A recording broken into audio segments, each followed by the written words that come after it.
D-backs.com, D-backs squander bases loaded threat in seventh. The D-backs, it seemed, had the Padres on the ropes, drawing 3 walks and reaching base by a hit batter in the 7th inning.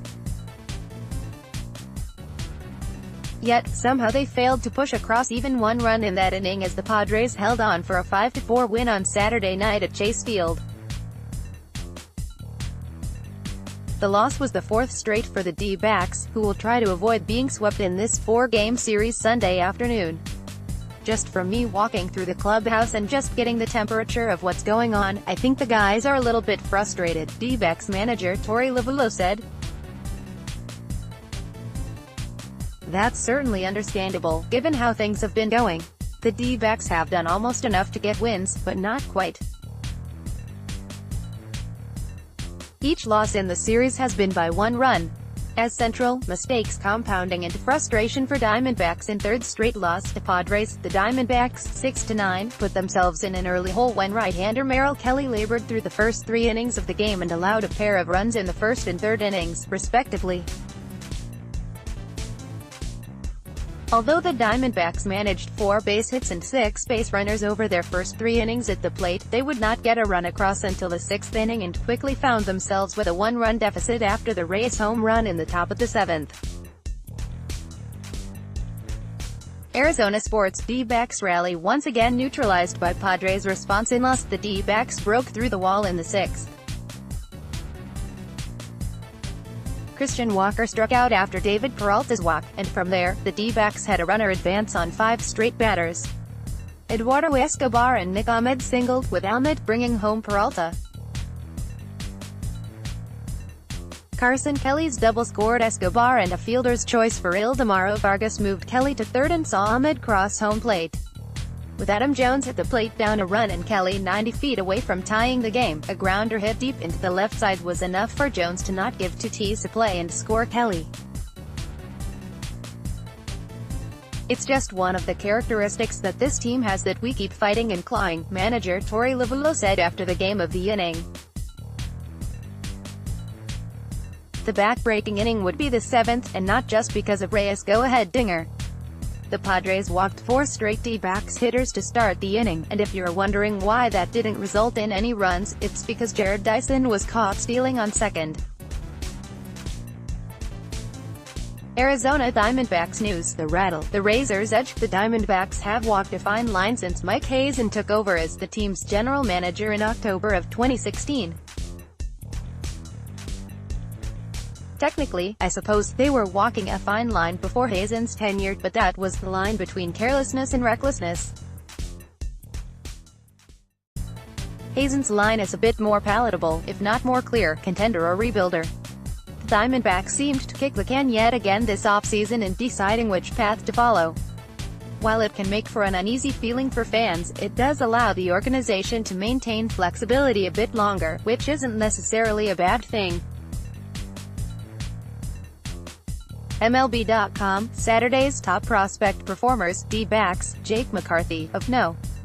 8-1 for 3, 2 BB, Class A Advanced Visalia. McCarthy has now hit in 6 straight for the Rawhide after an 0 for 12 start to his season. The No. 39 overall pick in last year's draft was sent straight to the California League for his first full season after putting up a .288, .375, .443 line and 21 steals across 2 levels in his pro debut.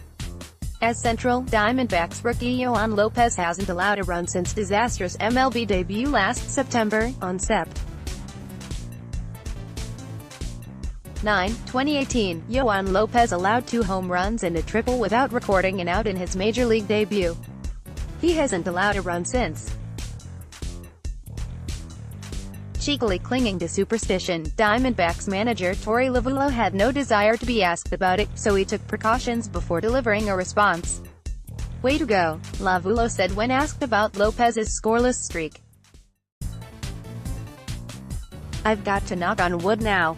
In 14 2/3 innings since his debut, Lopez has trimmed that infinity era down to a minuscule 1.84 in 17 career appearances." Tahoe on stage, crushing with aces. Yasmani Tomas seeks D-backs return. Yasmani Tomas is awaiting a return to the Arizona desert. former Diamondback, Tomas is bruising the ball with the Reno Aces, batting .400 with a team-high 3 homers and 7 RBIs this season. The Cuban slugger went 2 for 5 with a towering home run in the Aces' 12-7 loss to the El Paso Chihuahuas on Saturday.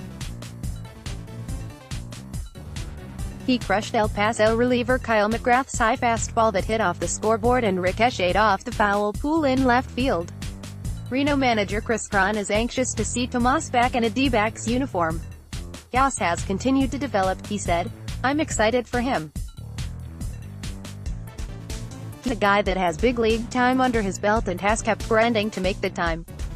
He just needs to continue to perform at high level."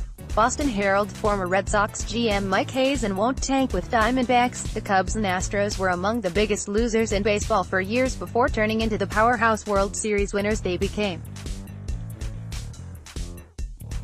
Mike Hazen doesn't want to do that.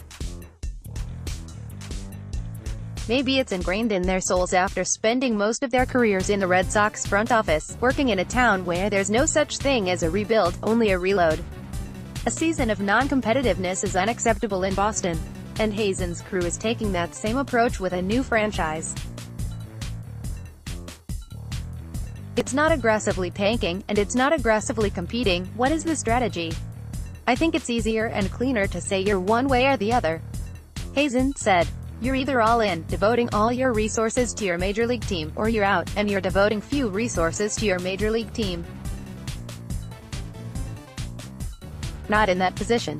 We're trying to do both. I think it's a little messier. Making decisions like, why didn't you bring Paul back, AJ? Back Corbin back if you're all in? Well, I don't think it's black and white. Okay, well, then you're rebuilding. No, I don't think it's black and white there either. We still have a lot of really good players.